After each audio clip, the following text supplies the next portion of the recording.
Welcome to Gamersledge Podcast, the weekly podcast about video games with news, reviews, analysis, and opinion. Keeping you up to date on how to wisely spend your money for video games, movies, RPGs, comics, books, and more for over 16 years. Find us online at Gamersledge.com. And now, your hosts.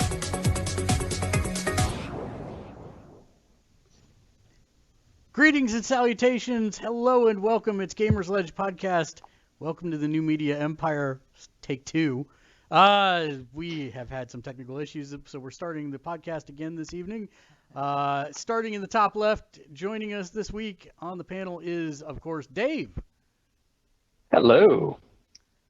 The beast from the central Midwest, which doesn't rhyme at all, it's Matt. Howdy. And, of course, from darkness incarnate in Canada, it's Kate. I can't even see your glasses. It's hard to be enthusiastic when we've already done this. I of course am your host, Mark, and joining us in a moment or three will be Turo, as well as he gets booted up. Lots to talk about this week. Let's do a quick recap of what everybody's played again. Kate, how about you? Well, played some Record Keeper, played some DOA X3. They released a new photo mode that's really fun, and played some Final Fantasy Tactics. The evidence you can see on the stream, my new show, Kate's Backlog Adventures, on afternoons. Awesome. If you're in the West Coast. Dave, I know you played a game that you told us about before, but I'm sure you'll be happy to tell us about again. Yes, I'm ecstatic to talk about it again. I've been playing this little game. It's an obscure little game that a couple people told me about. They were like, you have to play this game. And I'm like, never heard of it. Nobody's ever talked about this game. I think every person on this podcast told you about it. Yeah, well, you guys always play the obscure stuff that you're trying to throw at me. So there's this game called Chrono Trigger. You should have completely mangled it like Mispronounced Trono Triger. It's Chrono Chugger. What? So yeah, and I see why everybody was telling me to play it. It's a really good game.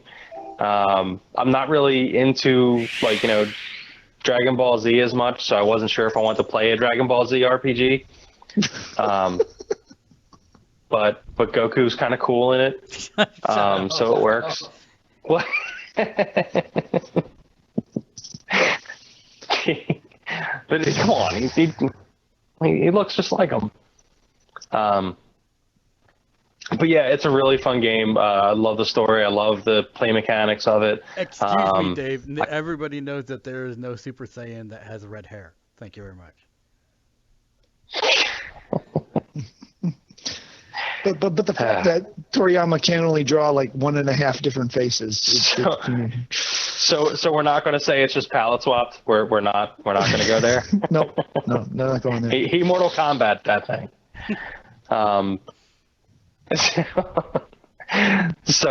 But yeah, it's really cool. I do actually love the characters in it. I love kind of what they're doing. The story's great. I love the play mechanics. I love how they ripped off Sonic CD and did the time travel thing. That's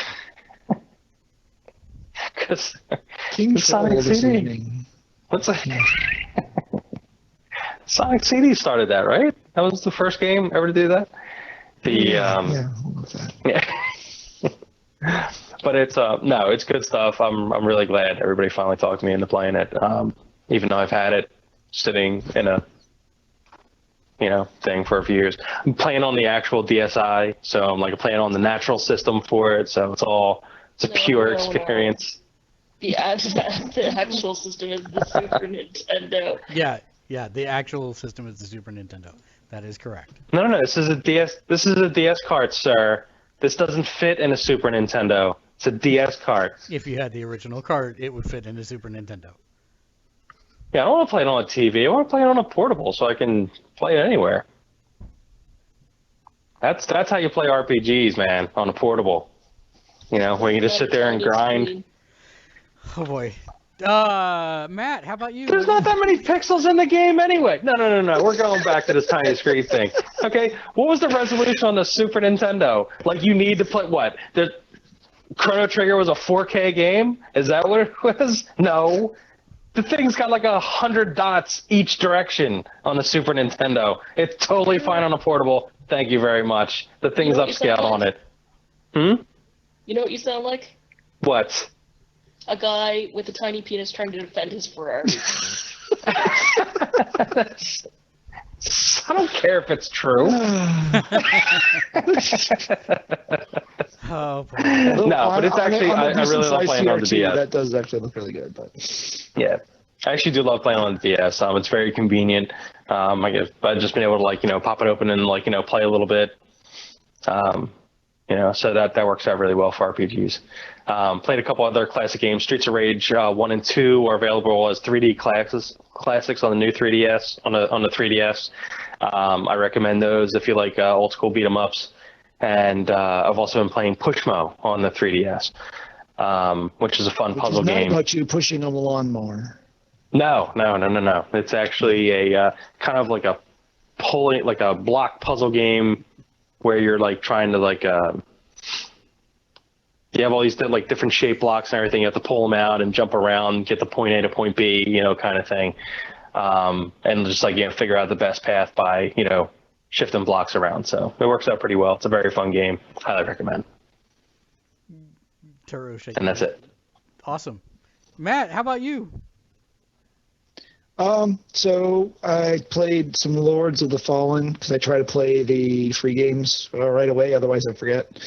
What'd you think? As required by the game, I died fighting the first enemy. Got my trophy for doing it. And then got my second life. I got all the way to the first boss and got him down to the last little sliver of life, and he swiped me as I was getting back up from a roll, and I fell over, and I said, okay, it's time for me to go to bed. So overall, it's pretty good. I think if the difficulty ramps up a lot after this first level, I can see myself probably just saying, yep, not worth the time investment. But overall, I think it's easier than a Souls game. So, but you're saying you like a Souls game. I'm saying, as far as if I'm going to try to experience one, this one probably seems about as palatable as it will get. And I think it is a great Souls clone, to be honest. It's probably the closest thing to a real Souls clone that we have. So I'm glad that you do like it. That's awesome. So, yeah. I know I had tried to play it, your copy of it on SharePlay a long time ago, but the SharePlay must put just enough delay in because the control issues I was having then I didn't have natively locally on my machine. So in that thread, I also played a good amount of Badland. It's fun enough. It's I don't know, it's nothing great, but it's a interesting little platformer with some slight, it's not even really puzzle, it's more just obstacles. So whereas Meat Boy was all obstacles that you saw by platforming, this one is platforming that happens to have some obstacles spattered through it. Okay. That's how I would separate the two. Played some Rock Band Blitz because I was bored one day and didn't feel like playing anything else. Adventure Capitalist. Now that I've actually accepted the fact that you basically just prestige every so often, the game has changed completely, and now I make sextillion or septillion dollars in an hour on the moon.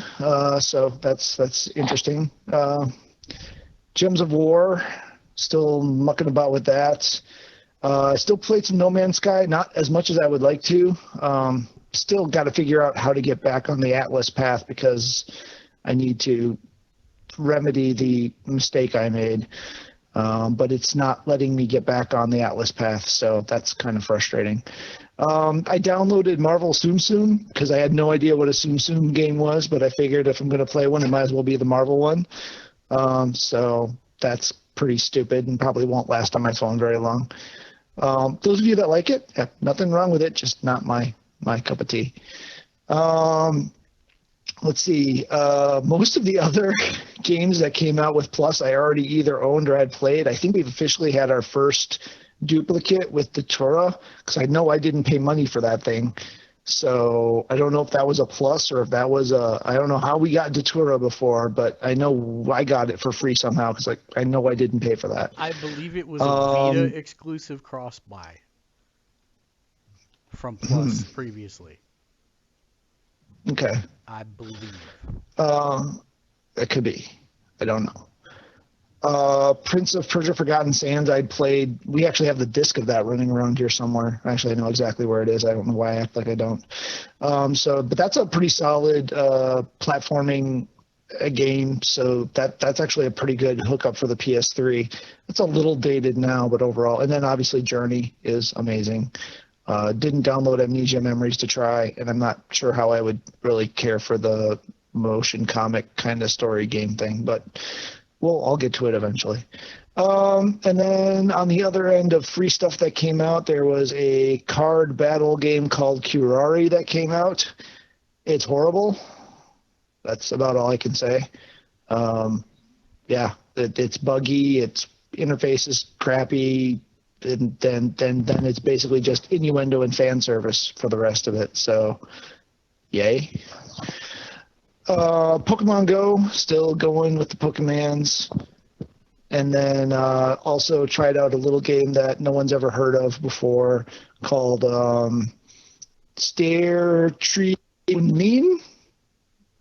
Star Trek Online. Yeah, that didn't work. Sorry. I couldn't figure it out. So Star Trek MMO got released on some of the PlayStation platforms. STO that you guys keep saying. Yes, this is the STO that we've been talking about, yes. Thank you for finally explaining that. I did, maybe I didn't, I don't know. And Mark, I don't know, did you claim your free ship and con outfit? I found those late last night. Yeah, after the debacle that was trying to find the bonus content in Neverwinter, I had a inkling of where to look this time, and that's where I found all of it. Yes. Okay. So you get a free. What was it? Dominion ship? Is that what it was? No, it's Andorian ship. It's an Andorian. Andorian. Yep. It's an Andorian escort. But yeah, I'll save the rest of that talk for. So yep, that's my list. All right, Turo. How about you? Which you've stopped moving on the thing.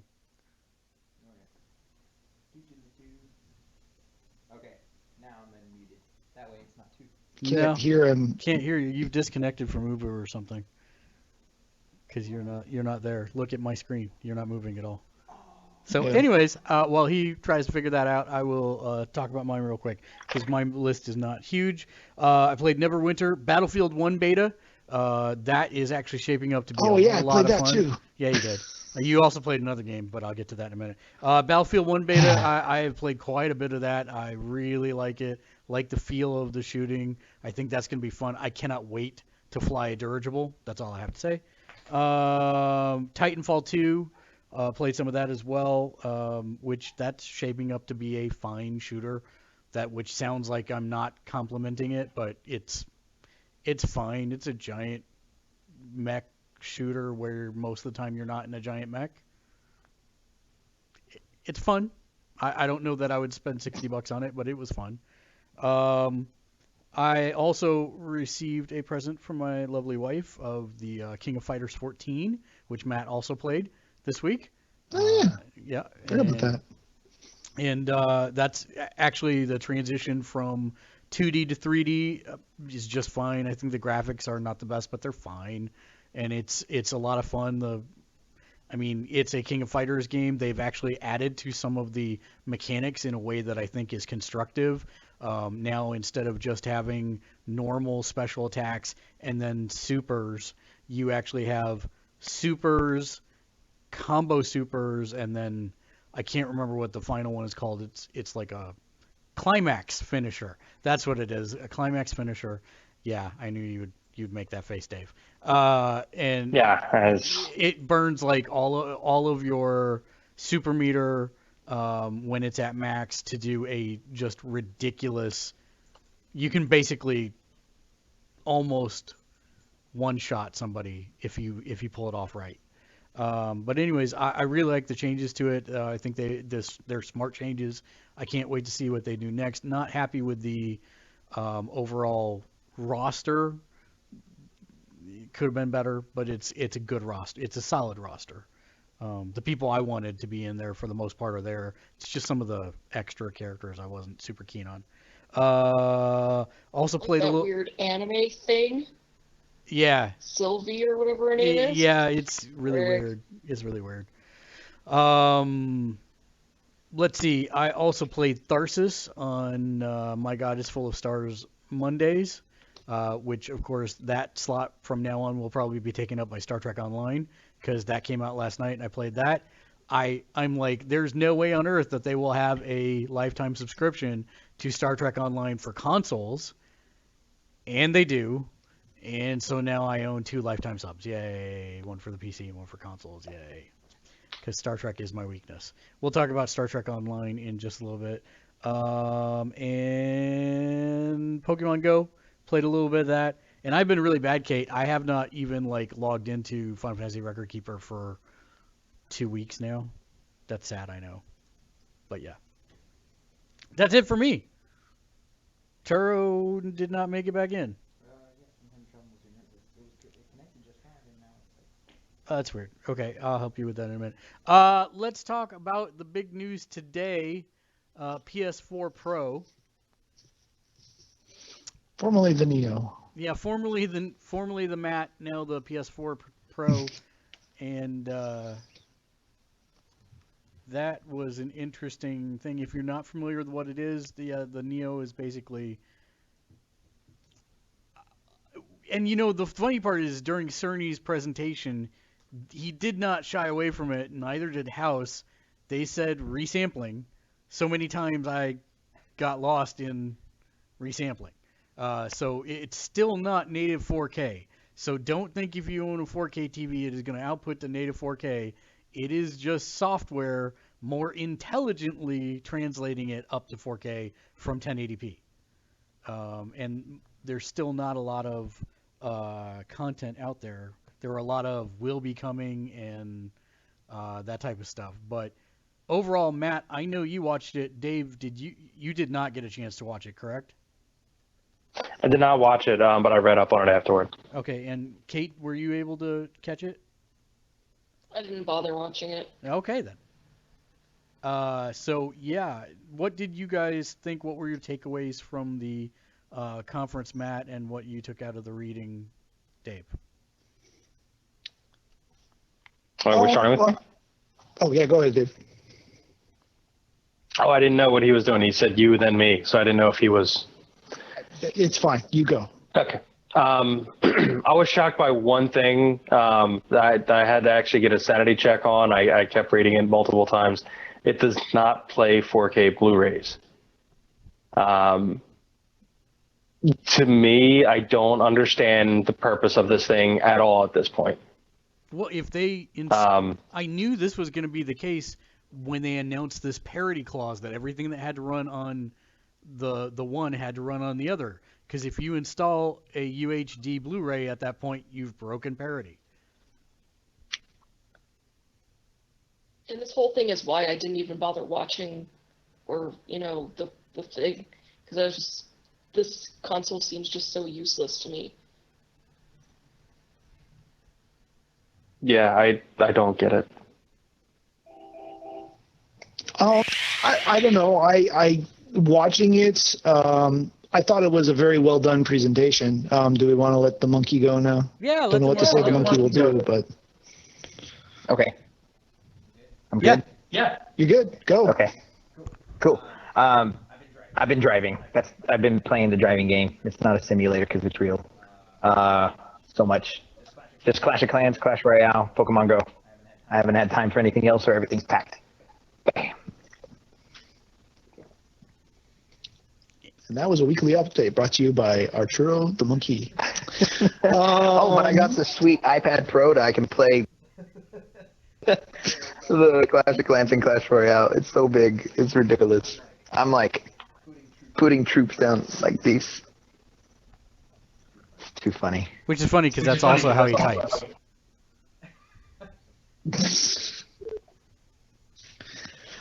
So yeah, back to the Pro. I thought the presentation was done very well. I thought they did a good job. I appreciate Cerny's presentation style. I don't know why. I like how he mixes tech and fluff. The way he does it just resonates with me. And he speaks with his tone. That's kind of like, I'm going to sneak up and kick you square in the balls, and you'll enjoy it. But you look like you're gonna say something, Mark. Well, he just has a very sing-songy presentation style. And then once he goes into the next thing, it's a higher arc, and then as he finishes, it's to put you to sleep. And it's like, come on, dude, just what are you doing here? I like it. It's fine. You get used to it, but it's just at the beginning, it's very much like, I'm going to go up here, and then I'm going to meander back down to the bottom of the spectrum. He's almost like Bob Ross. He would make a very good... Yeah. He'd make a very good narrator for children's books, like bedtime stories. And it's just that little bit of, is he being condescending to us right now? I just had that for a split second when he started his presentation, because it's like, children, we're going to talk about things that you don't understand, but then at the end you're going to be happy because of graphics. And I'm like, pretty much. I don't know how to take this. That's actually not inaccurate, and to the degree he probably he knows the guts of it. That was the funny thing though. I thought there were no tech specs for the hardcore ones that were looking to know how many flip-flops the processor was going to do, or how many bits the streams of the RAMs can do. But to I be actually fair, know these terms. I'm just messing them up on purpose. To be fair, that stuff has already leaked months in advance. So it's not like they necessarily need to go over it again. But it would be nice to see an official, hey, look, it does 2.4 teraflops of GPU processing power. Yeah.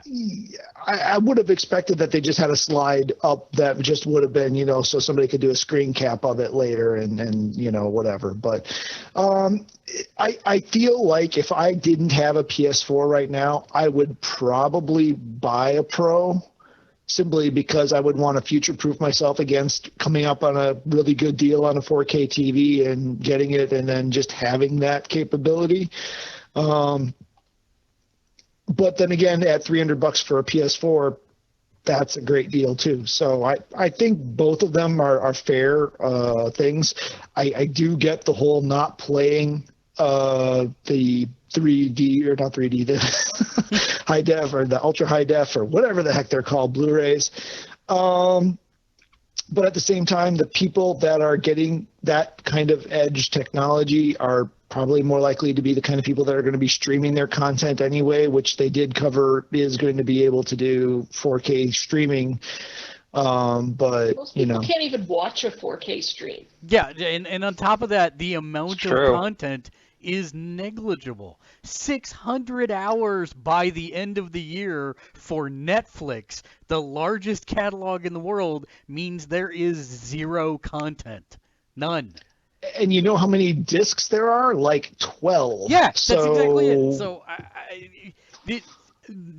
the interesting announcement to me out of the entire conference was that all PS4s as of next month will do UHD. That is interesting via firmware update. So if I buy a 4K TV or any TV that has UHD, at least I'll get a color bump from that, and that's interesting and cool. I don't have to buy a new system for that. But the UHD could actually end up being bigger deal than the 4K, to be honest. Because I'm still not seeing the point of this console at all. It does not deliver true 4K resolution. It is an upsampling of the It's baby 1080. steps. Yeah, but why even It's release? baby steps to leading us to the cell phone model. That's all it is. It's baby steps trying to ease us into the fact that they're going to charge us $400 to $500 for a new $300 to $500 for a new console every 18 months for the rest of forever now. I'm afraid Just like you you're- were supposed to pay $800 for an iPhone. Yeah, I'm afraid you are correct. I do not like the idea, and they very. Matt and I were talking about this during the thing. There were at least 3 points during this presentation that I went aru for the marketing speak, because there was like some marketing lingo in there that I'm like, that translates to, oh right, spend money. That's what it translates to. But they're like, we want to make sure that We will capitalize. Yes, if for the normal players, nothing changes. But for those of you that want enhanced graphic fidelities with cutting-edge displays, the 4K or the 4 Pro is for you. I'm like, okay, great. Yeah, so there were a couple times that there was some serious, like, occlusion via marketing speak. And I was like, okay. Yeah, I'm really wondering what really is the audience for this? Well, Like, I'm just size-wise, just how much of an audience is there really for this? well, that's the thing is it's actually a segment of a segment. This makes no Right. sense. They're like, It's going to be the hardest of hardcore tech, gotta have it on the first, Insane Asylum, gotta have it the second it comes out. Yeah, but that's Hardcore me. But I have to imagine And the I people can't- who were No, go ahead. right, but I have to imagine the people who are doing that are actually hooking up a PC, like a souped-up PC, to a computer, to a monitor like that. And even Well, they, the thing they that, have a hard time doing now 4K native. The internet is going, Right. Xbox One everything. Like, the internet, of course, is like, the PS Pro sucks, Xbox One everything, and Scorpio is going to be amazing. Scorpio is going to cost so much that you might as well just buy a computer. Yeah, It's getting to that point where it's like, you may as well just buy a computer. yeah. I can't imagine, because they still haven't put a price point on Scorpio. I can't imagine for what they're promising, you're gonna be able to get off less than $600. And if that's the case, at that point you can build a pretty decent PC, gaming PC. I mean, granted, there is an attractiveness to the console model, but I don't think it's enough to. No, it isn't. We'll see. Because if it's 600, I will be surprised. I'm actually thinking it's going to be higher than that, but I have a feeling that Microsoft will aim for 600. I don't know if they'll get there. It'll probably be 600 plus a bunch of pack-ins that you have to buy extra, like wireless technology. Kidding, but still. Am I? But yeah, I really think that this is, to Dave's point, I mean, you've got PS4 users, which is already a segment of the gaming market. Then you're sub-segmenting to PS4 people, or people who do not own a PS4, who also do not own a 4K TV. Right. See, my thing on that is, like, I get it if it's like, okay, you're going out, you're going all out, you buy a new 4K TV. Oh, let me hook up something to this. Okay, this new PS4 is out. Get it. Fine. That makes sense. But like, if you already have a PS4, and let's face it, money for a brand new 1080p top of the line TV, like, you can get like, but my girlfriend wanted to replace a TV in the bedroom, so we went out, and I was like, oh, they're probably not too much, to replace that. I didn't realize how much TVs have dropped. A 40-inch Samsung costs $250. Yeah, if you want Not on sale. If you want a 55-inch 4K TV right now, you can get one for $395. Granted, $395. $395. Now, granted, that is a 60 hertz refresh rate, which is not what I recommend. I recommend 120 minimum. But if you are looking for no bells and whistles 4K monitor / display / TV, it is $395 at Best Buy right now for a Samsung. For 4K? Mark, Mark, just a note, move your mic. You're getting a lot of snap hiss. Snap hiss. Thank you. Yeah, for 4K. I just was looking on the site today. As they were talking about this, I'm like, maybe I should think about buying a 4K TV. And then I was like, no, there's still no content for it. And this will not do anything because they talked about games that will have 4K support or PS Pro support. But even then, they did not say, what is it going to actually upscale to? Are they really going to try? Every game maker gets to determine how they support it differently. So what's the point? There's no standard. There's no standardization. There's no nothing for HDR or for this. So what's my as a consumer investing in this? I don't know what I'm getting. So what's the point? The thing that I found interesting that they had the foresight to address, though, was that the refresh rate or the frame rate, for multiplayer will be locked across both SKUs, if we want to look at it that way. Because there was that question got asked, and there was a concern that someone on the Pro is going to have an advantage over someone on but they're actually going to lock the frame rate at whatever can be sustained by the regular PS4. So that there's no parity in the multiplayer environment. So that there is parity? No, so that there isn't parity. Or wait a minute. Parity means they're on equal footing. Sorry, that word. That word messes me up. I don't like it. So quick, Turo, you haven't weighed in on this. I mean, you haven't even weighed in on whether you would be interested in picking up an Xbox One S. Okay, did you get to see anything about the PS4 Pro launch? I did not. I didn't see anything. Okay, so basically for all intents and purposes, the same as the One S, but cannot play the UHD 4K Blu-rays.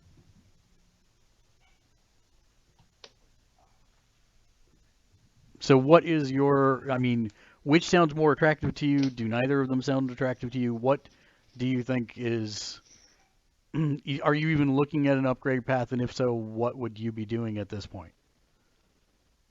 I think I already had like a drunken rant going by last time we talked about this, where I think it's completely unnecessary that we have all these two awesome consoles and people are buying them, people are playing games on them, it's amazing. And then they go, oh wait, here's an updated version of it. Like, we don't need that, especially when we went on with the 4K, how little content there is for 4K. Yet it's being pushed as the top thing, like, oh my gosh, it's 4K, but it's not. Or it's the, what is it, UHD, right? Yeah. It's already pretty. It's already pretty playing games on these two consoles. So them pushing something that isn't that big of a deal, that's not appealing at all. That's like this. I'm trying to think of another example. Like the new iPhone that came out. I didn't get the S. I get the iPhone every year, but I didn't get the S because it just didn't interest me. And so if there's something else that's going to be more impressive, another console, which is going to be ridiculous if they release one like at the next one, like an Xbox 2 or something, or a PS5, like, then depending on what it is, I still think it's way too early. So any of these upgraded versions, besides it being a smaller version, we see that all the time. These more expensive Pro versions, no. No. Does anybody think that, especially for Mark and I that watched the stream, do you think our opinion would be different if we had the capability of seeing the stream in 4K HDR so we could actually tell what the games actually look like versus getting a downsampled visual? If you watched, they actually did it on the stream. They're like, here's what it looked like beforehand, and here's what it looks like in 4K, and they'd wipe the screen and you could see the difference. Even on our 1080p stream, you could see a pretty noticeable difference.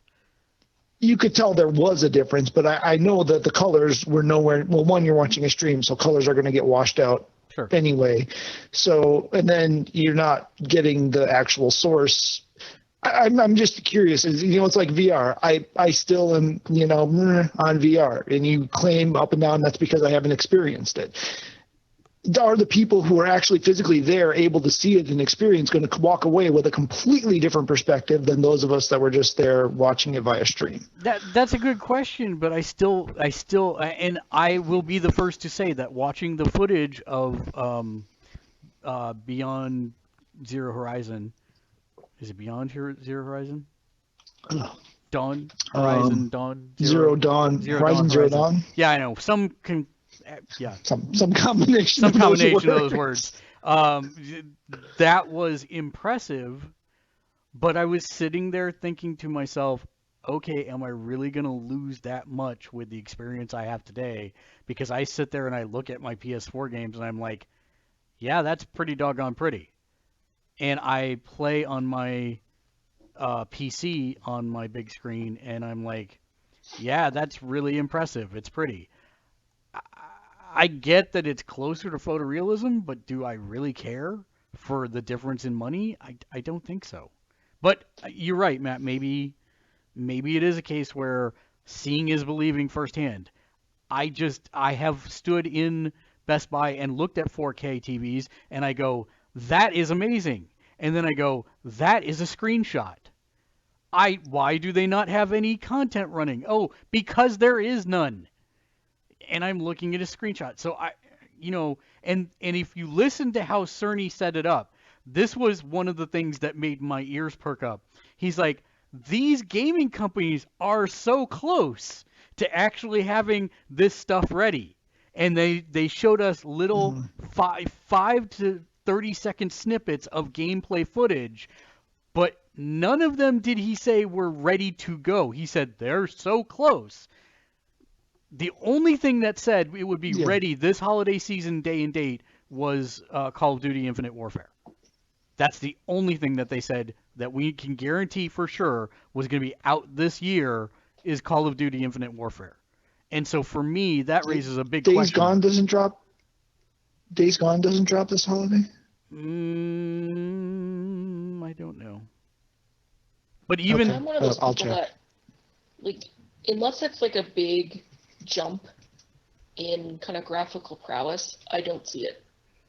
And I'm also one of those people, it's like, oh, it dipped to 40 frames a second. I can't tell the difference between 40 and 60. And people are like, oh, yes, you can. I can't. I just don't see it.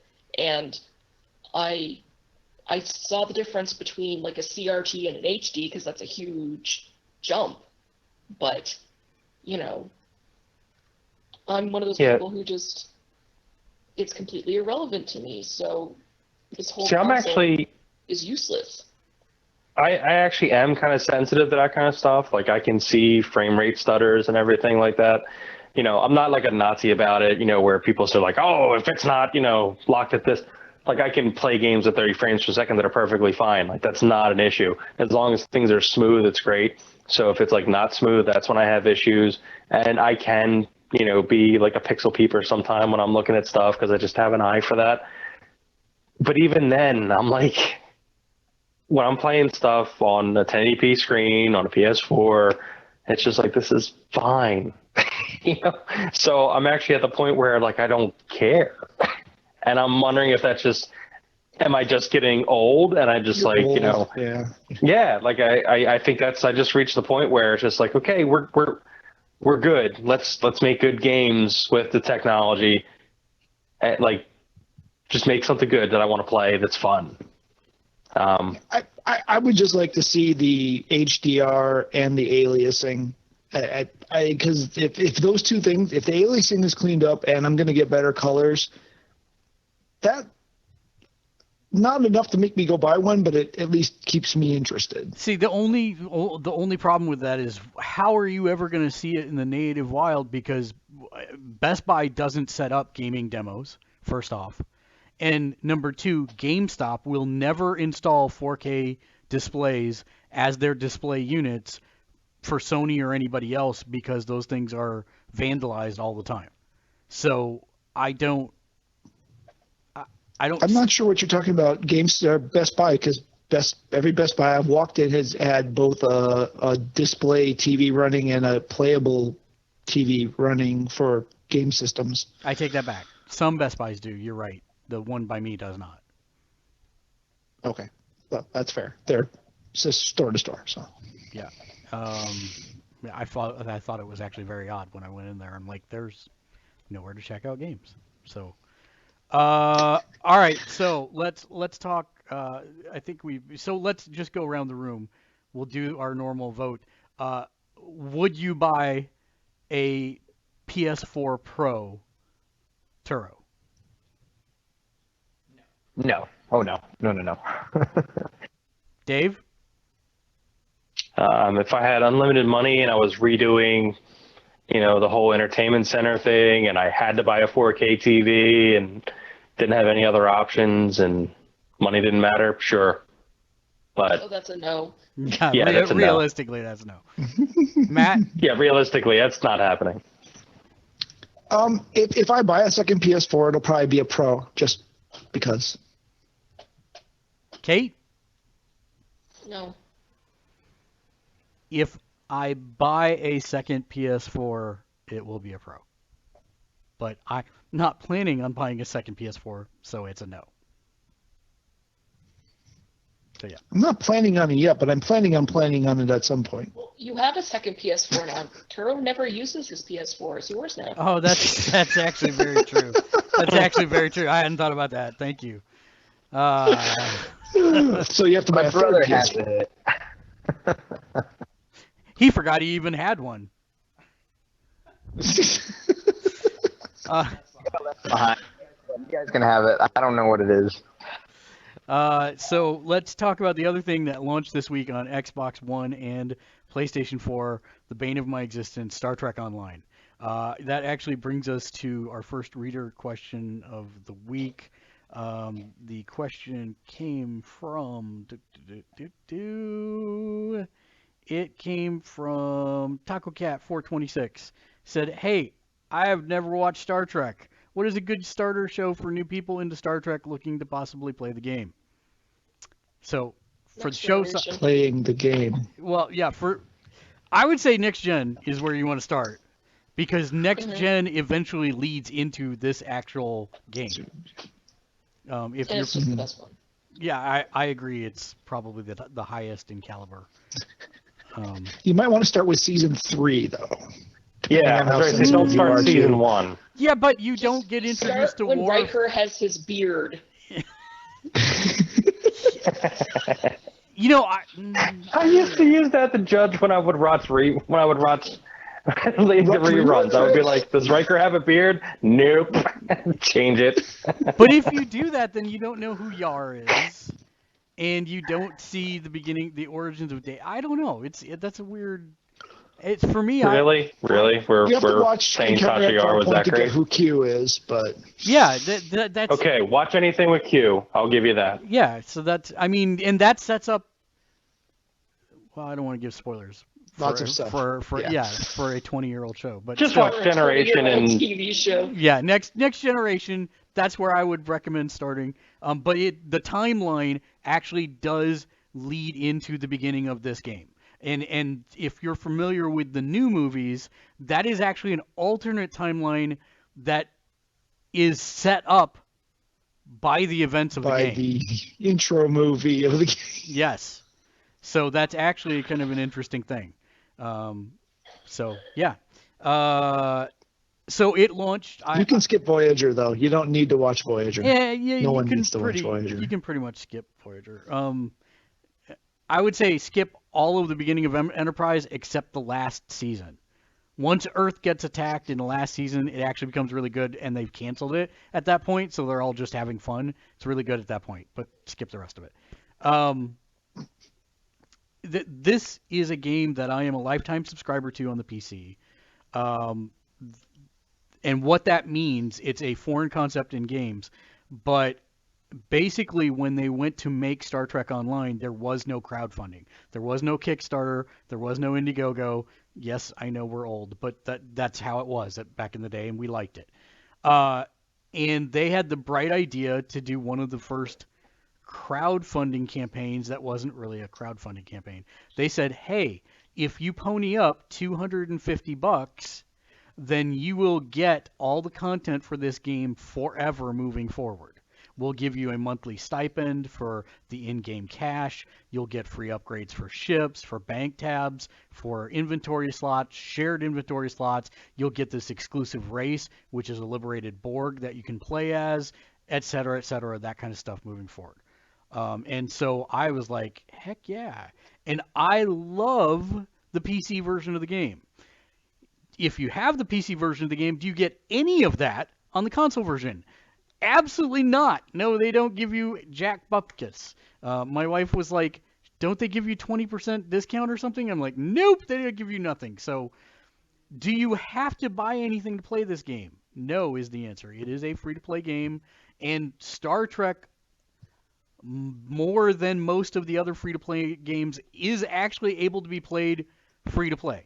So you do not have to buy a single thing in the lifetime of your playing.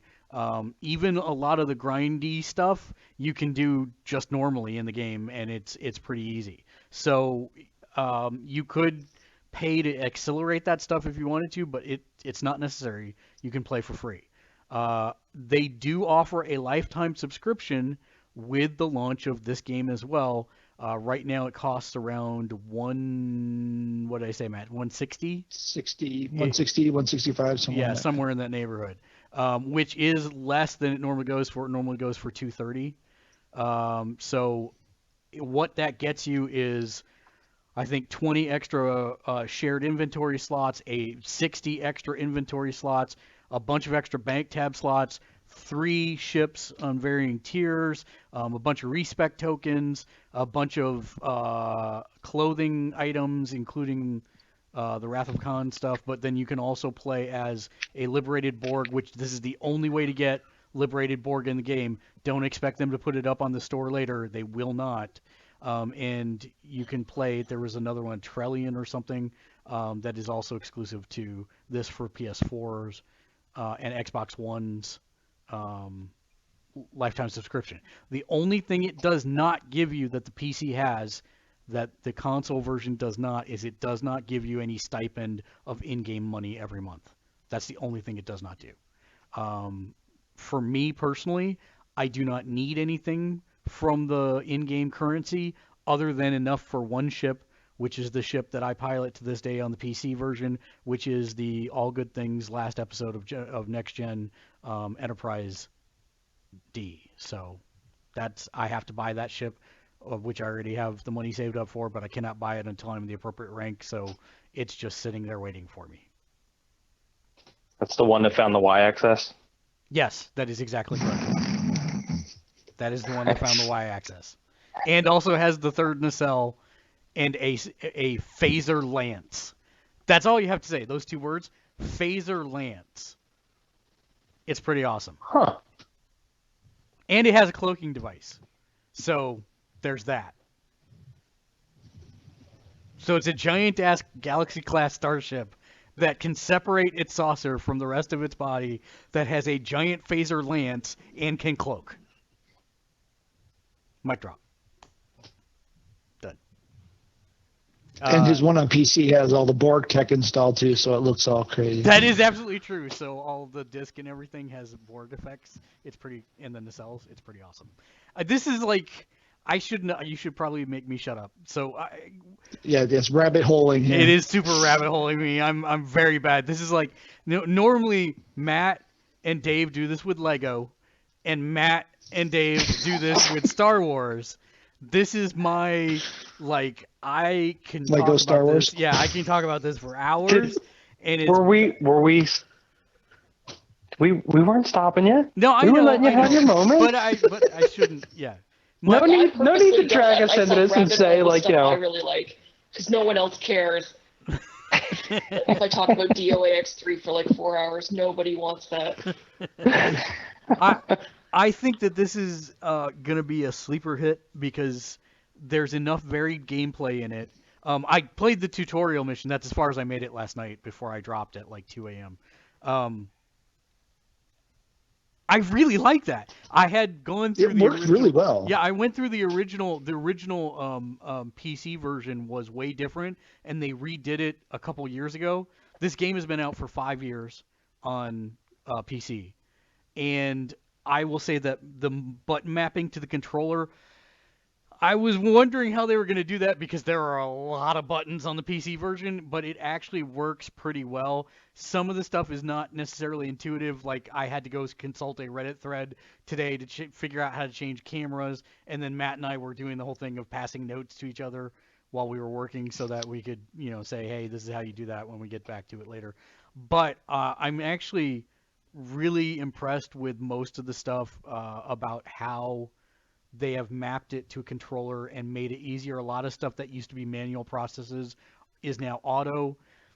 You do give up a bit of control because they are simplifying for the console version. Like, for example, you have shields and they are in quadrants on your ship. So you've got forward shields, aft shields, and then side shields. And you can actually take power from your impulse drive to reinforce the shields directly on the PC version. And there are sliders so you can control all that stuff down to the minutia. You do not have that in the PS4 version. You can say strengthen the right shield, strengthen the left shield, and the computer will, or the game will auto control your levels to evenly disperse it.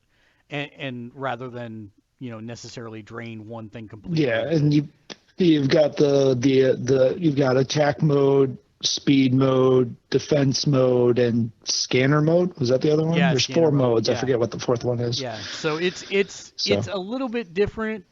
It's not like when you're on the ground combat is not terribly complicated,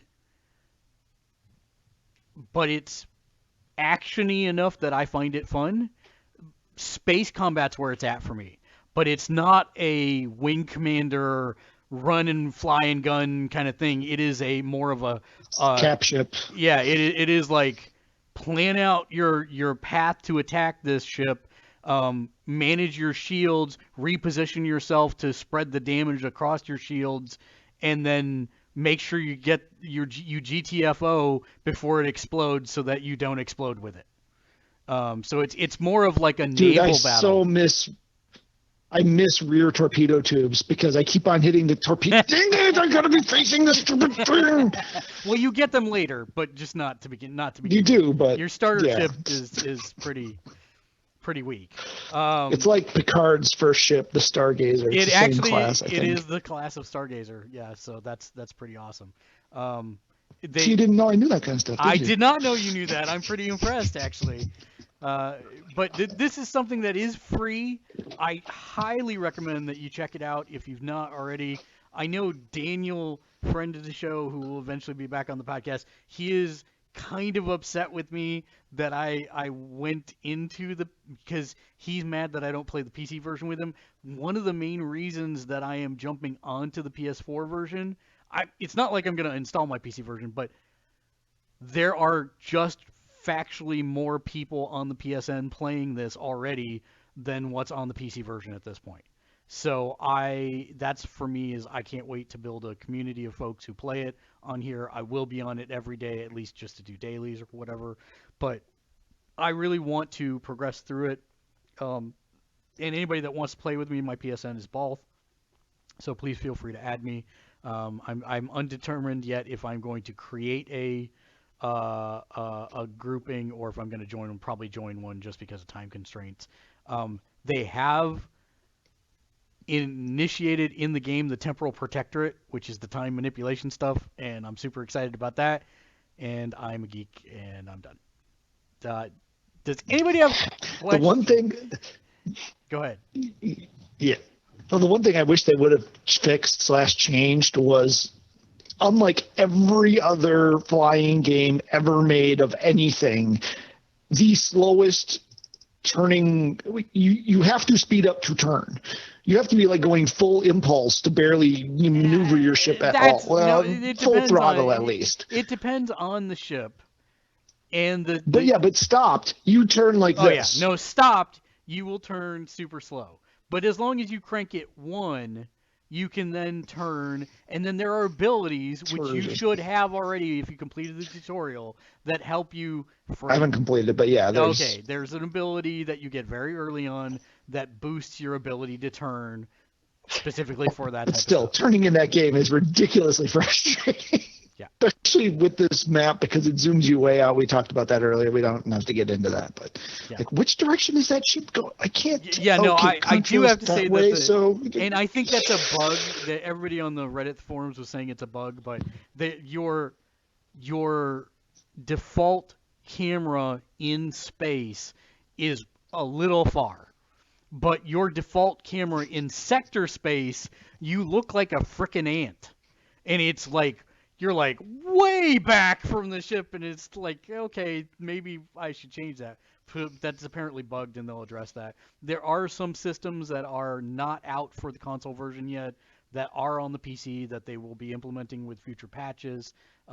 So keep in mind it is early, but for the most part, it looks like a more than playable, enjoyable thing that you can do with your friends. So I highly recommend. It's free.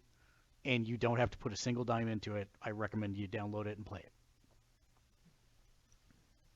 Dave, would you even consider? And each chapter starts with a title thing like from Next Generation. Oh, yeah, because they're episodes. You play through episodes, yeah. 11 seasons worth. Yep. Dave, is this something you would ever even consider? I know you're not. You can solo this game. You can solo it. It's tough because I like the idea of it. I think I'd probably have some fun with it, but I think in the end it would probably take too much. I think it probably would require too much time, and I would be frustrated by not having the time to dedicate to it. Does that make sense? Mm-hmm. Mm-hmm. Kate, what about you? Is this something that you would ever be interested in you? I'm going to say no. I mean, I really like Star Trek, but my recent voyage into Neverwinter has told me my MMO days are behind me. Well, you're not taking a starship into Neverwinter. I'm just saying. It is a little different on that side. I know, but it's just, Tara, what about you? I'll just watch you play it. It seems like it's one of those games. Got it.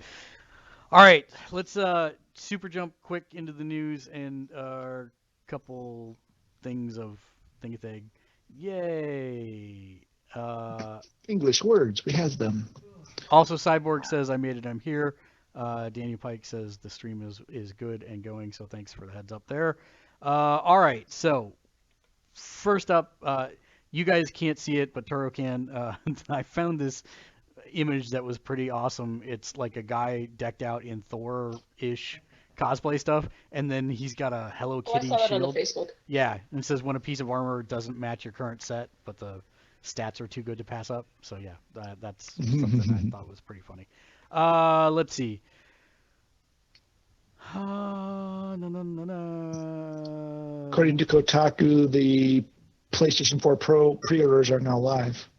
Yay! They weren't last time I looked, but... And this just in, it's breaking the record for the slowest pre-order sale for hardware in recent history. We didn't say anything about release dates, did we? Because the Slim drops on the 15th of this month, and then the Pro drops on the 10th of November. Yes. This year. That was, a lot of people were saying it wasn't going to be this year, but it is this year. So the first piece of news I have is Call of Duty Infinite Warfare is releasing a PSVR experience that comes bundled in the game. So if you have PSVR, then you will be able to access this. If you do not have PSVR, I guess you won't. But it is where you are flying a jet and doing some stuff. But it is an experience. It is not like necessarily a game that will replace your Call of Duty experience or anything like that. But this is now, I think, the second or third thing that we have been told is going to be bundled with a commercial game release. I actually think that this is kind of a smart way to do it. It gives the devs a chance to dip their toes into the water without without trying to make it fund itself, if that makes sense. Anybody have any thoughts on that? No, I think it's smart. I think it's a good way, like you said, to get their toes wet, get into the space, and to just kind of see what the feedback is and making it an experience. There's low expectations, so they can garner some, basically throw it out there almost kind of as a proof of concept idea and see how they react. Kate, you like horror?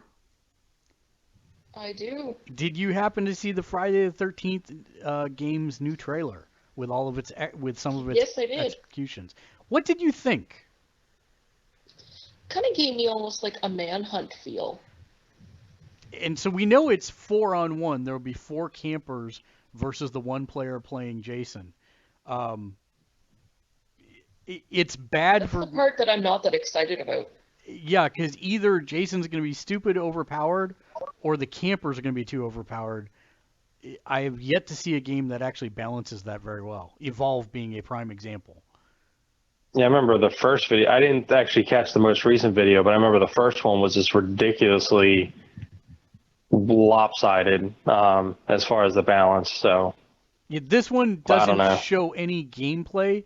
It's just like 25 clips of different ways that Jason executes the campers. And they're so it's giving away all the stuff. That's the part that reminds me of Manhunt, because you could go up and do the different levels of execution with each weapon. Yeah. Except, Manhunt was a balanced game, and we'll see about Friday the 13th. Yeah, I'm interested to see more. The Walking Dead Season 3 got a title and release date. We know that it is now going to follow a teenage Clementine. It's set a couple years after the last one, and it is being released on, survey says, I'm pulling it up right now. I want to say it was November, but I want to be sure. The 20th of September. Oh no, that's Batman second episode, excuse me. It will be called The Walking Dead, a Telltale series, A New Frontier, and it will be released on PC, Mac, and consoles in November. So they haven't set an exact release date, but we know it's coming yet this year. I'm super excited about that. And this is about as far forward as we've gone in the Walking Dead timeline, right? I mean, this is actually forging new territory. This is past the comic books at this point. We know that it's a separate it is in the same universe as the comics. It is now far past the books. Duke Nukem 3D is returning to consoles and PCs with a 20th anniversary edition. So just if you want to, you can, I guess. The enemies are still two-dimensional, and you can get stuck with them over your head, and you can't hit them because they're a pixel thick. Build-A-Bear is creating an Eevee that does not look quite right. So if you want that, you can do that and then use it as a piñata, I guess, an expensive piñata. So I don't cover comic news very often on this show, but there was something that, like, I think I mentioned to Dave that I think that comic retailers and creators have figured out a way to just zoom in on nostalgia bones of certain people. There is a comic that is being produced right now that stars the Linda Carter Wonder Woman and the Bionic Woman in a team up together. Oh yeah, I saw that. And I'm like that is aimed directly at me. I totally want to read that book because why? But yes. And then in other comic news that Matt and I talked about, if you weren't aware, Colonel Sanders has invaded the DC universe, and there is now a Colonel Corps. I am not joking. And the arch villain of the series is a mind-controlling Colonel Sanders Grodd. Not joking in any way, shape, or form. Nice. No. No, there is a version of the kernel in a post-apocalyptic Chicken Earth Grodd. that is Chicken Craw. an actual chicken. So there is which is irony, but yes, that is part of the storyline, believe it or not. Now we need to see Chicken Crod. Chicken Grodd. No, Chicken Crod. Because Oh. they both have to start with C. I see. Pokemon Go has reportedly made over 440 million. They announced a new Apple Watch version of their game today that actually replaces the conceptual workings of the pin that you were supposed to buy that basically like vibrated when a Pokemon was nearby. You cannot catch Pokemon from the Apple Watch. You still have to pull out your phone and do so. But their goal was apparently to make it more that you're looking around and not spending all your time staring at your phone. What was funny to me is in that exhibition, I don't know if you saw it, Matt, the guy went like this and cheated. He was just pumping his fists and it counted him as walking. So Nice. Yep. nice that they cheated in their own demo. Well, and the whole thing was rigged too, because that just doesn't happen that way. So that whole thing was rigged. Yeah. So. Yeah. Let's see. What else do we have on the old news list? Lindsay Lohan lawsuit with Rockstar has been thrown out.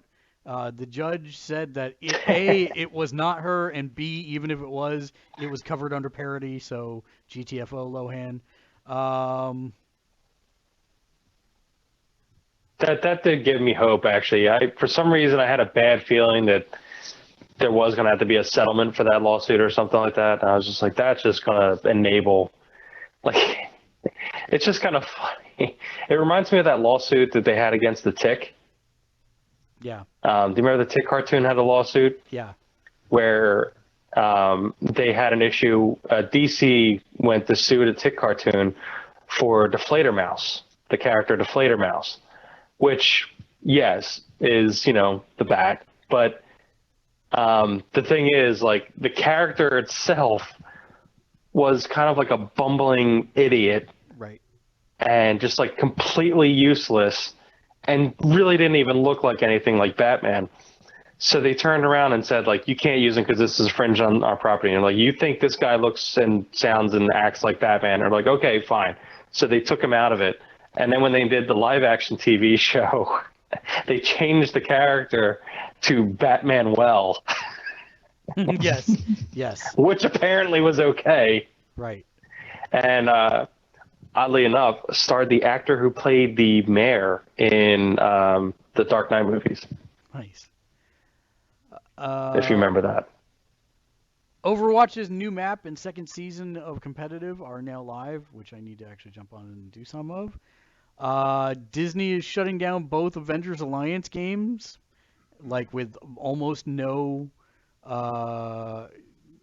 warning whatsoever, leaving the communities to go WTF. There is a VR startup that is working with Valve to take the HTC Vive wireless. I read the story. It didn't necessarily. It's like Valve is working with them in the fact that they have reached out to Valve, and Valve's like, sure, have specs, etc. Not that they're like, we have contracted this company to do this thing. So I don't know what that really means, but it could be interesting if they come through with it. British Telecom is suing Valve for a bunch of patent infringements for the very existence of Steam. And the only reason I really wanted to cover this story because it's a very interesting thing. This is an international suit. That is not as prevalent as you would think it is. And so British Telecom is basically saying that we had patents for messaging services, for people logging into one spot and downloading things, and a lot of... It's kind of vague in its wording, plus the fact that it's a international lawsuit. This is going to be really interesting. I want to see what happens because this is going to kind of shape future doctrine, I think, for how companies protect against this stuff. But that's very interesting. Kate brought it up last week, and if you hadn't heard about it, YouTube is actually censoring is the wrong word.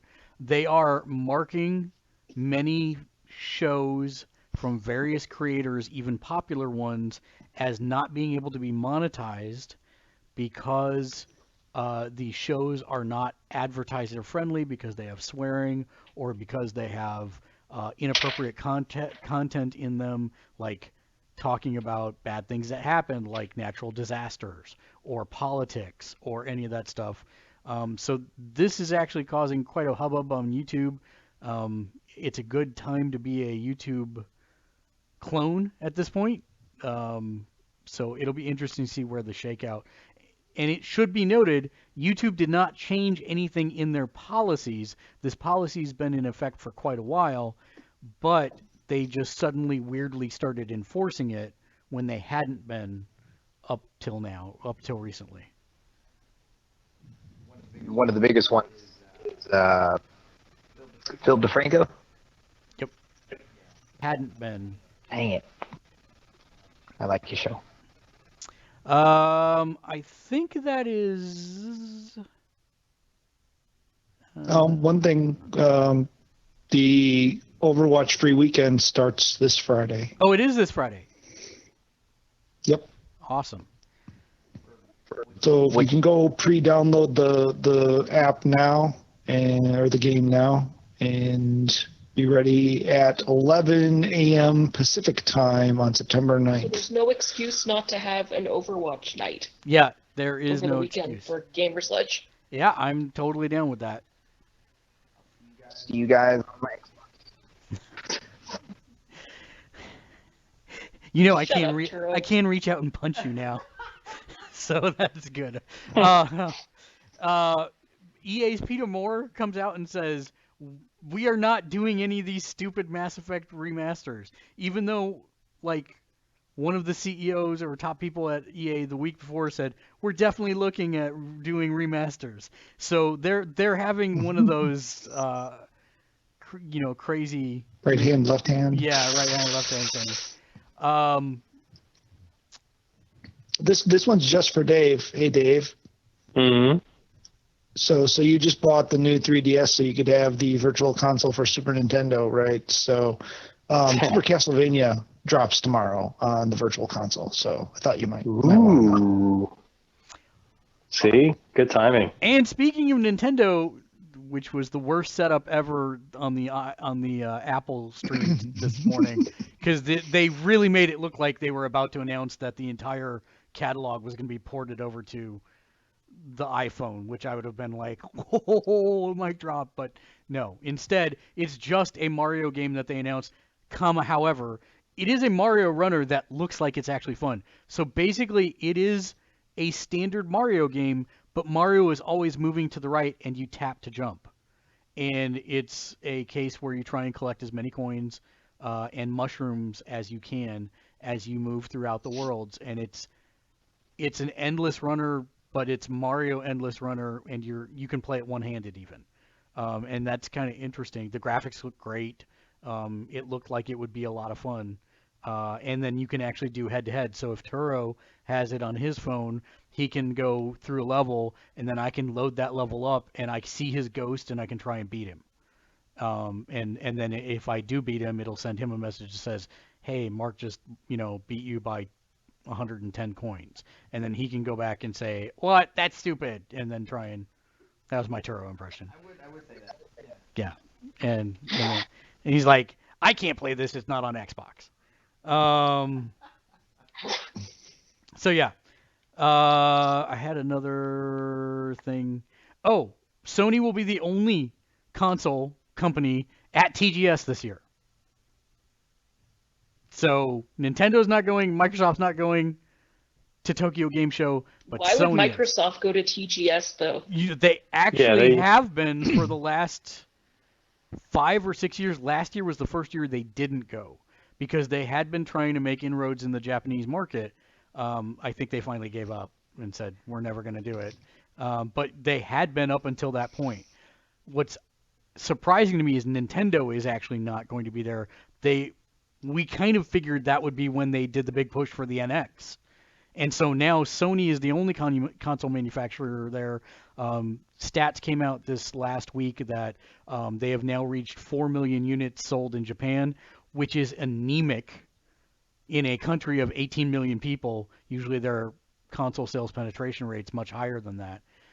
But still, they did just reach 4 million. I'm pretty sure they're trying to make a big presence there. I'm sure they'll have the PSVR there also. Super Mario Do you Maker. think that's when we might get the Vita? If there is a Vita revival, do you think they'll announce it there? That is a possibility, but I still stand by my statement that it would still be like a fourth-class citizen. You know, they aren't giving the Vita any love now. What would change? What feature would change that would suddenly make it? It's not like HDR or 4K content can be streamed to it, so that's obviously their PS4 priority. Super Slim. Yeah, I don't know. I don't. I would love it. I want it to happen because it's the best piece of gaming hardware I own for like a portable, but I can't see a business case for it. They did not do well with the Vita, so. Super Mario Maker is coming to the Nintendo 3DS. It will not have online play. It will not have where you can upload your creations, but it will come with 100 levels built into it, which are supposed to be some of the best curated levels.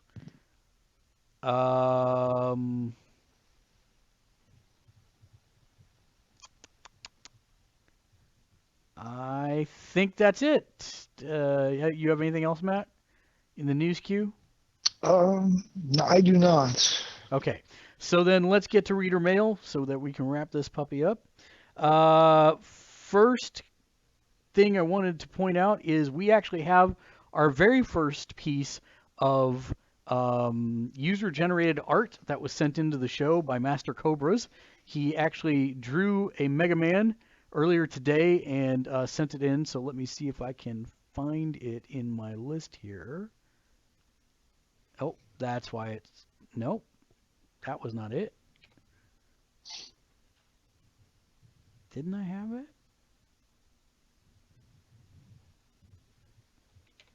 Oh, there it is. Okay, great. All right, so now if I choose you, Pikachu... There we go. So it is a portrait of Mega Man that he drew literally as I was talking to him and getting his questions for tonight's show. And he followed up with, are there any cheap laptops for gaming? The answer is yes, there are quite a few. And in fact, the new NVIDIA graphics chips are launching across the board. So depending on what you call cheap, you can get a VR-ready laptop for as low as about $600 now, which is pretty impressive. I can't guarantee, what kind of performance it's going to give, but those are the same chips that are basically in my tower PC now for a greatly reduced price. So that's pretty awesome that you can get something for so cheap. Let's see. Aro Risen asked, what games are you looking forward to coming out? Taro, let's start with you. I'm really, really excited for Gears of War 4. I'm stupid excited. Me and my brother, we played so much of that game. We tried to get all the achievements. We got all the achievements in the first game, and then we got older, so it got harder to get all the achievements in the second and third. But we just had so much fun, and we loved the story. We loved the gameplay. Oh, man, so many online battles that we had that were so close, that were awesome. I just can't wait to do that again. So yeah, for sure, Gears of War 4. Other games, Pokemon Sun and Moon, the Alola versions, what? Let's see. I am excited about the Friday the 13th game. Again, I want to see more gameplay of it, but I'm already really enjoying Dead by Daylight. Is that what it's called? Yeah. On the PC? Okay. I really like how they had different killers. I don't know how they're going to be able to do it. Maybe they have different styles of Jason. One that runs, one that doesn't, one that uses machete, one that uses, anything. Like Mortal Kombat variations. Yeah. It's Jason, or spoilers, his mom. Maybe that'd be like a bonus. That'd be cool. But I really like that. So if they can make something close to that, where they have to turn on generators to escape, or on this one they have to find, I don't know, maybe they could pick up some things from the movies where they had to buy or get different relics or some way to kill him before they can escape something. That'd be really cool. But I need to see more gameplay on that. If it's more like that game, then yes, I'd be much more interested in that one. But those are the two main games: Gears of War 4 and Pokemon Sun and Moon. Yeah. Kate, how about you? Final Fantasy 15. And maybe like Tekken 7. Mm-hmm. But I mean, that still doesn't even have a concrete street date. Right. It's just early 2017. But I'm looking forward to it. Awesome. Dave, how about you? Like was mentioned, the Pokemon Sun and Moon, probably Moon. I usually only buy one of them. Looking forward to that. I'm actually kind of curious what they're going to do with Watch Dogs 2, since they're starting to talk about that. I'm almost kind of so excited for that. Yeah, I'm actually. Yeah, I'm kind of hoping they go a little bit more of a ridiculous route, like kind of do like a Saints Row kind of twist to it. So I'm curious the direction they're going to go after the first game. So that actually has my interest, and more of the Telltale Batman stuff, which has been a lot of fun. I'm looking forward to playing more of that. Matt, how about you? Yeah, I think the only thing that hasn't been mentioned that I'm really looking forward to is The Walking Dead. Otherwise, the Telltale Walking Dead. Otherwise, yeah, Batman, Final Fantasy, Worlds of Final Fantasy. Actually, thanks. You're welcome for sicking me on that. Looks very intriguing. I can't wait for that game either. It is coming out on the Vita. Yeah, those. What is it though? Yeah. So I'll show you the bit. I'll show you the video. But if you haven't looked at World of Final Fantasy, it is the Final Fantasy game you wanted that is turn-based, that has Pokemon mechanics in that you're catching all the enemies from the Final Fantasy universe, and then you stack them on your head and they give you their abilities that you can then use in combat. And you evolve them from one phase to the next to get better powers. It looks amazing. I am super stoked for it. Yeah, it looks really cute. My wife and I discussed it, and that is going to be one of her anniversary presents. Is I got the collector's edition storybook pop-up version for her. So. Oh, cool. Yeah. So we'll probably do an unboxing video when that comes in. But yeah, I am actually more excited for World of Final Fantasy now than I am Final Fantasy 15. Not because I think Final Fantasy 15 is going to be bad. I'm going to love the hell out of Final Fantasy 15, but that is an action RPG. And I am old school. I like the turn-based RPGs. And it's also got a lot of, World of Final Fantasy also has a lot of comedy. Yep. And as opposed to the more recent Final Fantasy, which has been very serious. And it has summons from every game I like, which are most of the Final Fantasies. So I'm super stoked about it. Plus, you can fast forward. And it's adorable, yes. Too. It's all chibi. And if we're throwing things in the way down the road, Horizon Zero Dawn and Kingdom Hearts 3. Okay, well, I'm not going that way far. Down the road for me would be Final Fantasy 12. Yeah, Final Fantasy 12. Oh, yeah, that's right. I forgot about that. Horizon Zero Dawn. Nobody's mentioned South Park, The Fractured But Whole. That is, like, I'm super stoked for that. Yeah, me too. And I was actually, I'm way disappointed. Down actually, the road, Final Fantasy 7 remake. Well, that's just ridiculous now, because we don't know when that's actually coming out. But Nobody mentioned Call of Duty Infinite Warfare or Battlefield 1. I am actually looking forward to both of those games. More one than the other. I'm looking forward to playing the COD beta because that's really going to determine it for me. I played Battlefield 1. I really liked how it felt. The weight of the guns, the combat in the tanks is super fun. They introduced a lot of new features like being able to repair tanks from inside them, which a lot of people didn't figure out. They would just keep pumping my tank and then I'd just repair it and they'd be like, I just sit there. Like not doing anything. I'm holding the down button and I can see the gear repairing, and they're not doing anything because they think I got out and I'm not, because I'm not moving and I'm not shooting. And then I would just like, as soon as I'm 100%, turn, bam, dead. Is great. So it's a lot of fun. I had a lot of fun with it. The deformation on the maps was impressive. The sandstorms that would come through and limit your visibility was crazy, and with 64 players on a map, it was mass chaos almost the whole time. So I really enjoyed it a lot. And there's still a game that I'm forgetting that I can't think of at the moment, but yeah. Let's move on to the next question, though. Hopefully that gives you some food for thought. Taco Cat 426 asks favorite band between 1980 and 2010. My God. That's easy. Yeah, That's a heck of a range. Easy for me too. Orbital. You probably never heard of them, but they were the grandfathers of the EDM movement of today. What do you mean? I'll give them more credit than that. They're better than EDM. But they are really like one of the pioneers of that style of music. They were the second half of the partnership for the Event Horizon soundtrack, weren't they? Yes, they were. That was Orbital. Yeah, that was Orbital. That was good stuff. It was super good stuff.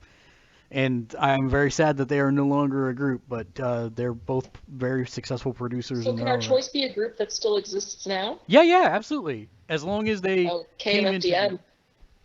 Which one? KMFDM. Also a good choice. So the question is... I'm totally surprised neither of you picked Nin. That's mine. That was my number two.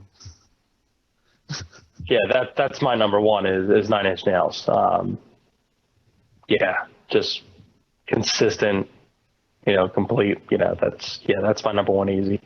I only picked Orbital over them because in my mind they have more styles than Nine Inch Nails does. Not style, but different types of subgenres of their own music. Trent's done a couple things, but not as many as they have. To me, Trent's successful stuff has a common reoccurring theme through it. Yeah, okay. Just my interpretation, my opinion. Did you even listen to the last album? I Or did, the first actually. one, or Ghosts, or Yeah, no, man. Ghost was a big departure, and I agree on that one. In fact, I love Ghost. I love every single song on all 4 albums of it. But for me, my favorite Nine Inch Nails are all the slower, sadder songs. And so when I was looking at that, I was like, I think there's more range in the Orbital stuff because every album had a different theme and a different sound to it. So that's why I picked it. Not that I'm discrediting Nine Inch Nails. I love Nine Inch Nails. So don't get me wrong there. It was a tough decision for me, but I had to pick Orbital. Matt? Dang it. I was hoping bringing up Nine Inch Nails would distract you from the fact that I hadn't answered the question. Oh, no. I am wise to your ways. This is a question my kids ask me, and I constantly go with, I hate these questions because it depends on so many different things. I specifically asked him for limiting factors, and he gave me between 1980 and 2010. Oh, God, I can't even begin. Because there's just so many different genres that I don't know. Just pick the favorite that's in your heart. It's not hard. Yeah. You have one of those, Oh, right? you're assuming he has a heart. we all went there.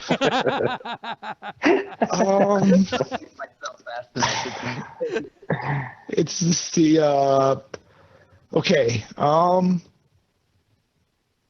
Music is not for overanalyzing. Well, no, I love so much music. It's just hard for me. The world's like ending. picking your The world's favorite ending. song. You But I have picked one 45 in a minutes. nanosecond. The world's ending. You have 45 minutes. Which CD do you grab? Black Metallica. Good That's call. your answer then. There you go. There you go. Turo, how about you? Oh, Gorillas. Easy. Freaking love that band so Yeah. much. That They They're supposed to be changed coming out with throughout. something new. Yeah, they are. Yeah, they are. They finally came back together. They stopped being jerks to each other. Damon and Tank Girl guy. What's his name? Damon Albarn and Hewlett. What's the Packer. last name? No. I can't remember the first name, but yeah, they finally got over their differences and they're getting Jennifer a bunch Love. of people. Jennifer Love. No. Oh. I can't remember his name. I say Liam. No, not Liam Hewlett. What is it? Damon Albarn and Jamie Hewlett, something like that. Yeah. Anyway, they finally got over their differences and they're making a new album, and I'm very excited because each album is crazy. Each song on there sounds like a completely different band, so I'm very excited to see what they're going to come out with now. So yes, Gorillas. All right, so Cyborg wrote in, and she said, "I hate emojis." So do I. Crying sad face. If it gets beyond the like 5 basic, you never know what somebody's really trying to say with them. So Smiley face. You know what I like best about emojis? Thing. I like how they're slightly different depending on like what OS it's on and stuff. Yeah, so like one has a totally different meaning. Like if you look at one picture and the way they do it, and then you look at another picture about the way they do it, it's the same thing, but it looks like it has a completely different meaning. And then you find out what the original intent of it is, and you're just like, oh yeah, I've been using that wrong. The Taco Cat 426 went nuts I with can't questions. hear Mark. Oh, I'm muted. Now you can. Taco Cat 426 had 2 questions. He went nuts with the questions this week, which I'm fine with. I'll ask the second one first. Do you know any languages, and if any other languages, and if not, what do you want to learn? I'll start I with know a you. little bit of French. How about you, Turo? I know Spanish, and I would love to learn how to speak Japanese and Russian. Yeah. I knew a linguist in college, and he said if you want to learn a language just to curse somebody out, it's Russian. Partially. I can get into more specifics. Yeah, I can get into more specifics, but because he had a really awesome example, but it's not for family-friendly podcast. Don't get his YouTube banned No. So what about in Russia. Is that what you want, Dave? Is Russian? Oh no. I actually went to a Ukrainian school when I was a kid, so I actually know a lot of Ukrainian. Skatamach. And ish.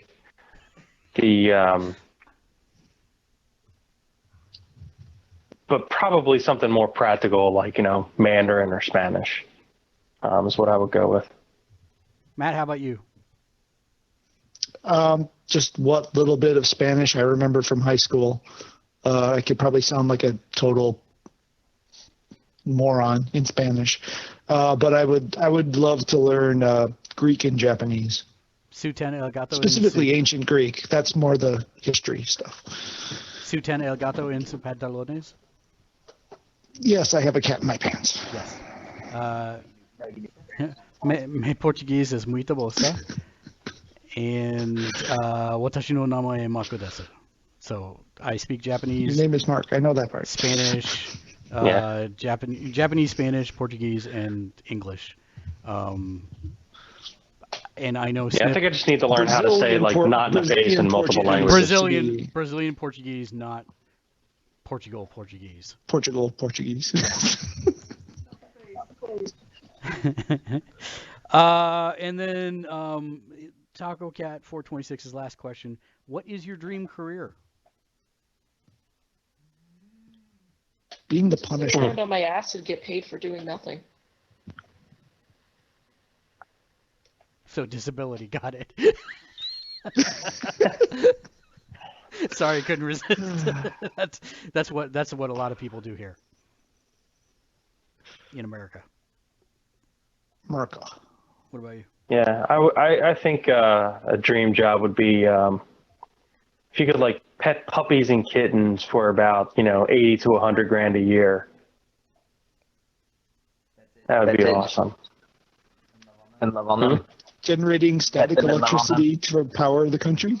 Oh, okay, or that. So you're He's giving got as the you're clean getting. dome for it, so you get the static electricity and they collect it off the top of his head. And Sweet. No, I'm talking about just like what are you doing? Like, oh, pet a puppy. For money That's my job. and for love. for science. Oh, break time. Didn't get us taken out. Oh man. Oh, I would be a brew headmaster. That'd be like my dream career. Is to be known for crazy awesome beer. I'd be like, yeah, that's me. That's my dream career. And mine's this. I'm doing it. So yay. I think that's gonna do it. So that brings us to final thoughts for the evening. Let's see, so that I can get off mute here in a second. Turo, how about you? Final thoughts. Sleep is awesome. Especially after long drives. So sleep as much as you can. Just take it easy, bro. California has already infected him. Dave, how about you? I would just like to, express my complete and utter disbelief and shock that Sony didn't cover the Vita at all at their conference. All right then. I'm still just stunned. Kate, final thoughts? Check out tomorrow afternoon, maybe around noon Eastern or so. I'll be continuing Kate's backlog adventures. Nice. Matt, how about you? If nothing else from the Sony conference, that Spider-Man game from Insomniac looks so good. It was no gameplay. It was all just basically in-engine video, but it was ridiculous. Add that to a list of game I'm looking forward to. I forgot about that. Well, Yeah. we have no idea. That's a coming way out there, yeah. So it's- Yeah. So for my final Kingdom thought, Hearts 3 is actually going to come out before that comes out. I don't know about that. Maybe. Maybe. So we have not done so in the past, but I do want to take a moment during our final thoughts to do some housekeeping. We do need to thank those folks who have subscribed to our Patreon channel. So we're going to pause for just a moment to do that. I'm going to roll it on screen. You guys can't see it, but the folks at home can. So just stand by, and I'll begin talking in a moment.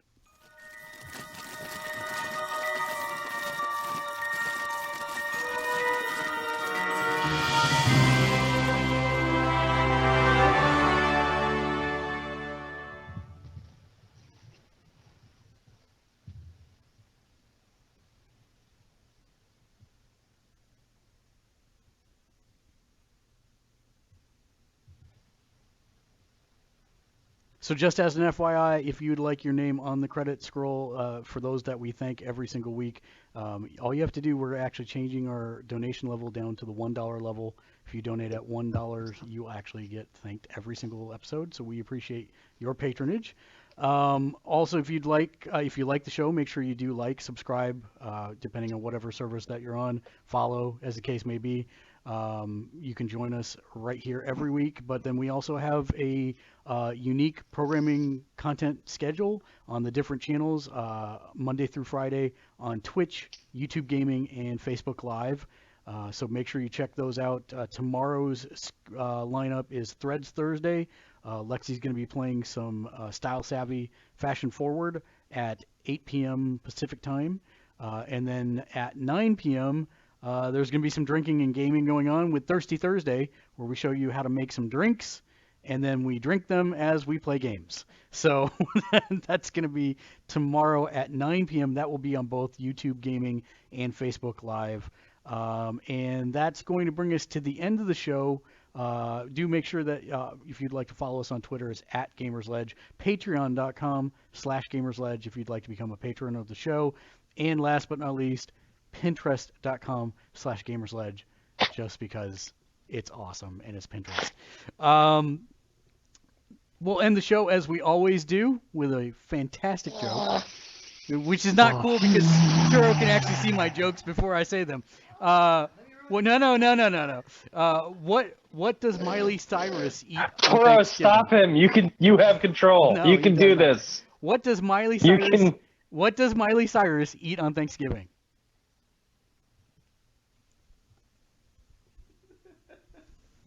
Twerky. Toro, I'm so disappointed in you. It's like That's awful, even for you. You could have stopped this from happening. it's like Turo, funny you reading could've it. killed him. His neck is right there. All you had to do is just one little chop to the throat would have stopped that. Yeah. Until next week. Game on. Game on. Punch him.